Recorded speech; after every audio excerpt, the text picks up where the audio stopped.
7 ans. 7 ans que l'on fait des vidéos sur cette chaîne YouTube avec Tristan. Et c'est aujourd'hui qu'on s'attaque à la plus grande théorie de la saga Star Wars. Que vous soyez un fan de la première heure, ou bien que vous ayez vu les films Star Wars il y a très longtemps ou de loin, vous devez tous connaître le personnage de Jar Jar Binks, le plus célèbre Gungan de la galaxie. Il est d'apparence le comic relief de la prélogie Star Wars, avec son air maladroit et sa stupidité naturelle. Très souvent mis en avant. Il suivra nos protagonistes durant leurs aventures, dans la menace fantôme, l'attaque des clones, et même la revanche des Sith.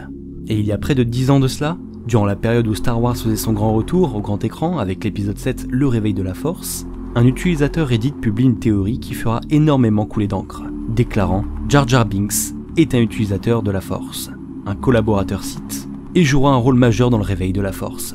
Oui, je vous l'ai dit, c'était l'époque de la sortie de Star Wars 7, tout le monde y allait de sa théorie, et n'importe quel personnage pouvait être le suprême leader Snoke. Bref.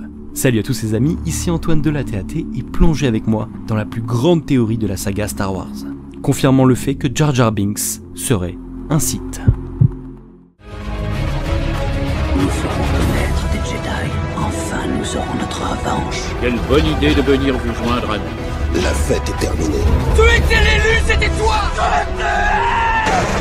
Allez Chico, on fait la gauche.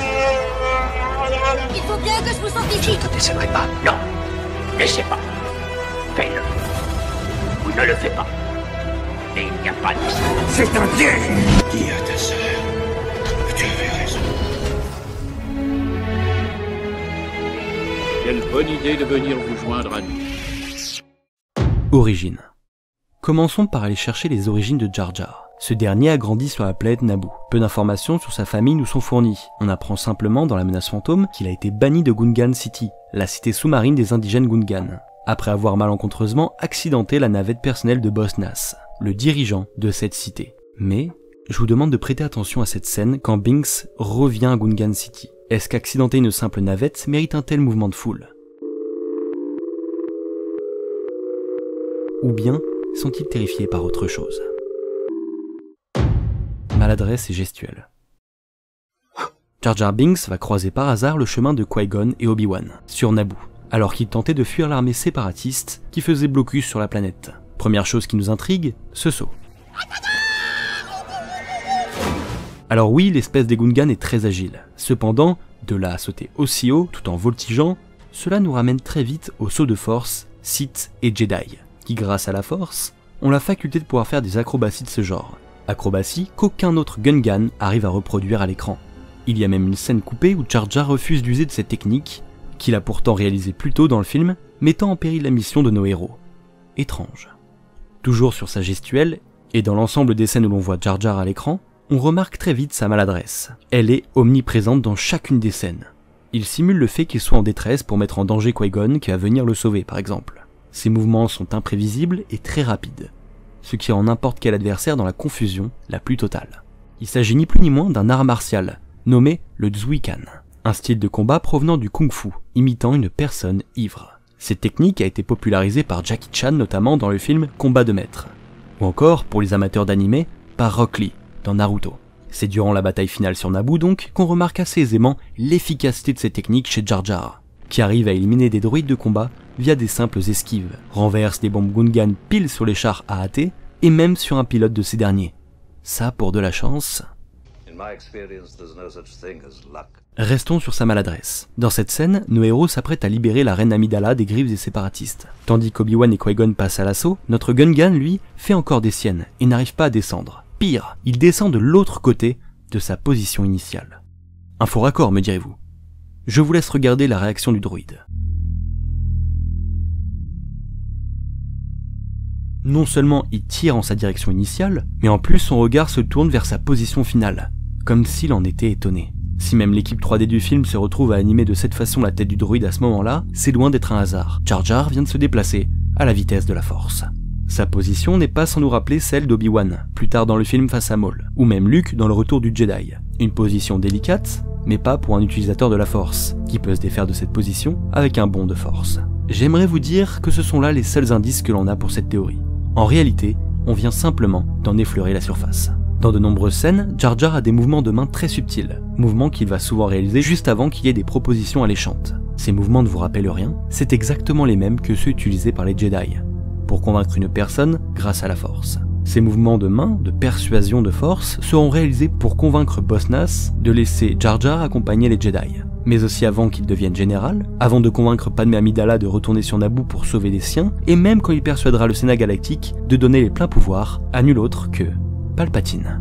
Celui qui plus tard se révélera être le Sith derrière toute cette mascarade. Celui qui par la même occasion détruira l'ordre Jedi et la République, devenant empereur de l'Empire galactique. Et là encore, d'autres détails encore plus frappants interviennent. Manipulation et coïncidence. On descend de plus en plus bas dans les tréfonds de cette théorie. Je vais vous demander de prêter attention cette fois-ci au visage de Jar Jar dans cette scène. Queen wishes it. She's curious about the planet. The Queen wishes it. She's curious about the planet.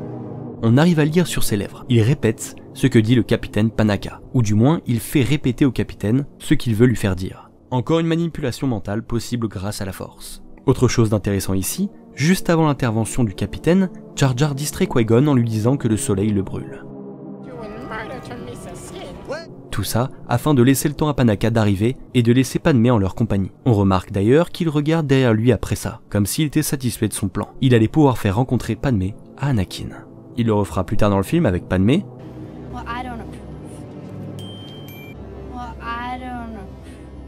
Et aussi pour stopper Sebulba qui s'attaque à lui. Encore une fois, le visage de Jar Jar, interprété par Ahmed Best, a complètement été modélisé, donc tous ces mouvements ont été faits volontairement par l'équipe technique. En d'autres termes, il ne s'agit pas d'un hasard. Pourquoi répéter la même chose?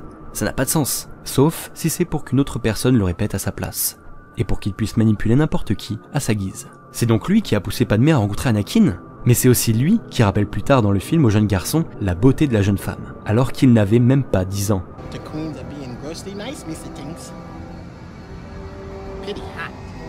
Cette idéologie-là est d'ailleurs contraire au code Jedi. Pourquoi dire ça? Pourquoi donner cette idée à Anakin alors qu'on sait très bien que ses sentiments futurs pour Padmé causeront sa perte et le feront devenir la plus grande menace de la galaxie? D'ailleurs, c'est moi où il appelle la servante par reine. Il n'est pas encore censé savoir que c'est la reine à ce moment-là du film. Comment il a su? Il est clair que Jar Jar se fait passer pour ce qu'il n'est pas. Il se montre maladroit et enfantin pour tromper les Jedi, pour qu'il l'ait à la bonne. Une technique de manipulation très efficace, utilisée aussi par d'autres personnages dans Star Wars. Yoda, par exemple, se montre très amusé et peu sage dans un premier temps face à Luke, afin de ne pas dévoiler sa vraie nature. Mais quel autre personnage sait jouer des Jedi en se faisant passer pour celui qu'il n'est pas? Palpatine, encore une fois. Depuis le début, ce politicien n'a fait que gagner en popularité, en jouant le sénateur d'une planète mourante, se faisant aussi passer pour une personne âgée, faible, mais de confiance. Ce qui le conduira à prendre les rênes du Sénat, et ce qui l'amènera surtout à devenir le prochain empereur, celui qui détruira les Jedi. La manipulation de force n'a cependant pas d'effet sur les droïdes. Si vous faites bien attention, vous remarquerez que les droïdes aux alentours de Jar Jar ne l'apprécient pas. R2 poussera Binks avant de réparer la navette, qui se fait attaquer, les droïdes techniciens de Wattu lui donnent des coups de pied, et ses 3 PO dit à R2 qu'il trouve le Gungan très étrange.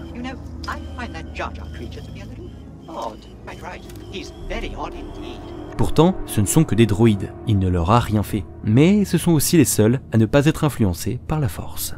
Autre preuve de la présence de la force chez Jar Jar, comment a-t-il su, dans cette scène, que les Jedi, Anakin et Obi-Wan, allaient arriver?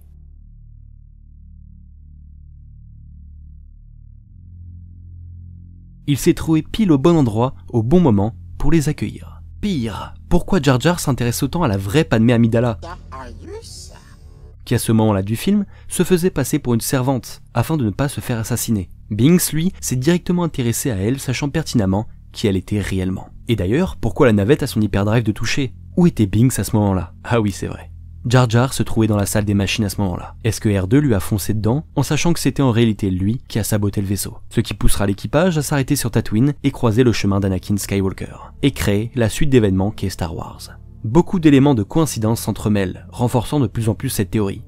Mais il nous reste la dernière partie de celle-ci. Jar Jar, le maître Sith. Ça y est, on rentre dans la partie finale de cette théorie. Jar Jar se moque des Jedi. D'abord quand Qui-Gon dit que c'est la Force qui les guidera.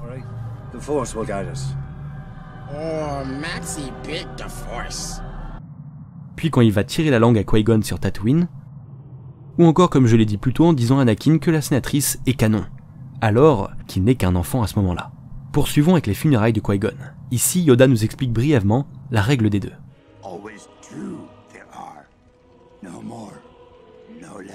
Suivi d'une réponse très pertinente de Windu, quand il se demande lequel du maître ou de l'apprenti a été tué par Obi-Wan, la caméra se tournant par la suite vers Palpatine. Et qui est à côté de lui? D'ailleurs, qu'est-ce qu'il fait à ce moment-là, Jar Jar? Il est en train de sourire? Pourtant, c'est la mort de Qui-Gon, là. Palpatine et Jar Jar sont constamment l'un à côté de l'autre, ou bien très proches dans les scènes nous les présentant. Quand on sait que derrière c'est Binks qui supplante l'idée au Sénat de donner les pleins pouvoirs à Sidious, tout est plus clair. George Lucas a même coupé une scène mettant en avant les deux personnes qui se félicitent mutuellement pour leur réussite. Mais pourquoi couper cette scène, si ce n'est pour nous dévoiler le grand plan Sith en avance? Les deux compères proviennent d'ailleurs tous deux de la même planète. On est dans Star Wars, hein. Les planètes, il y en a vraiment à foison, c'est une drôle de coïncidence là encore. Un autre grand seigneur Sith est déjà allé sur Naboo d'ailleurs, et a fait la connaissance de Palpatine, Dark Plagueis. Il n'est pas impossible que ce dernier ait pu croiser le chemin du Gungan, qui a été banni à ce moment-là, et donc qui vagabondait sur Naboo. Rien n'est laissé au hasard dans Star Wars. D'ailleurs, vous avez jamais remarqué les yeux de Jar Jar par rapport aux autres Gungans? Ses yeux sont quand même vachement jaunes, hein. Un jaune même bien étincelant. Bien trop pour que ce soit normal. Je vous épargne l'épisode de The Clone Wars où il se fait passer pour un Jedi avec une capuche sombre et où il devient mystérieusement ami avec une créature sous-marine. De ce fait, on est dans la mesure de se demander, est-ce Palpatine la vraie menace, ou bien celui qui joue et cache encore mieux son jeu depuis le début? Le maître, que dis-je, le seigneur Sith. La véritable menace fantôme ne serait pas en réalité celui qu'on soupçonnerait le moins, et comme George Lucas le dit si bien,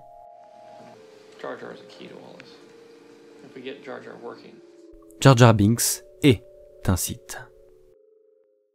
Voilà pour cette vidéo très particulière, je vous l'accorde. Ça faisait longtemps que je voulais la faire et je suis très heureux de vous la présenter aujourd'hui. J'ai encore une fois à remercier le sujet sur Reddit qui m'a grandement aidé pour l'écriture de cette vidéo. C'est une théorie qui, comme je vous l'ai dit, est très populaire. Beaucoup de confrères sur YouTube ont déjà fait des vidéos à ce sujet. C'est pour ça que j'espère avoir pu vous apporter de nouveaux éléments et attiser votre curiosité, ou juste vous donner des frissons dans le dos. Je tenais aussi à remercier le style de vidéo du youtubeur Feldup, pour lequel je me suis beaucoup inspiré ici. J'admire grandement son travail, donc il m'apparaît tout naturel d'en parler. Je vous invite à partager la vidéo et la théorie autour de vous, ça aiderait grandement à développer la chaîne. Ça passe aussi par le pouce bleu de l'espace qui aide au référencement de la vidéo, mais je vous invite aussi et surtout à vous abonner à la chaîne et à nous rejoindre sur nos différents réseaux sociaux. Sur ce les amis, je vous dis à la prochaine, c'était Antoine de la TAT, prenez soin de vous et que la force soit avec vous. Toujours. Ah oui, et je précise au cas où, c'est pas à prendre au premier degré cette théorie. Ciao.